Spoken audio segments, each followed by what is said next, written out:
In today's video, I'm going to teach you how to create menu in Card. We'll build a clean, reusable menu using Card's built-in tools, and I'll walk you through exactly what to click and why, so you can follow along with confidence. Start by opening Card in your browser and head to your dashboard.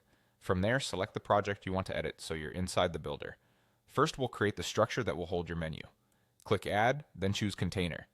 In the sidebar, open the Type dropdown and switch it to Columns. This lets you lay out your menu items side by side. Add as many columns as you need for your menu labels. 3 or 4 is common, but you can add more or fewer depending on your site.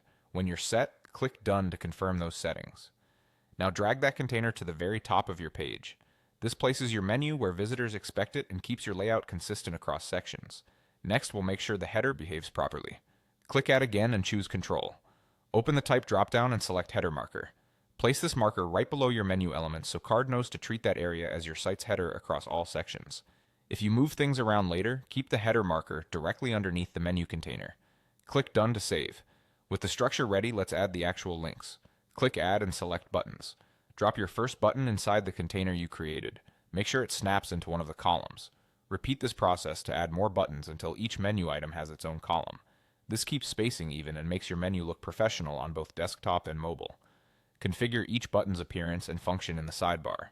Update the label text, choose a style that matches your theme, and set the URL. You can link to external pages, to other Card pages, or to sections on the same page.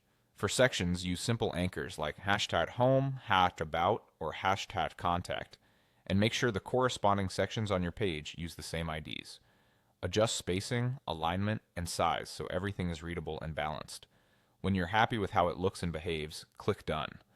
That's it. You've created a clean functional menu in Card using a column-based container, a header marker for consistent behavior, and button links that guide visitors exactly where they need to go.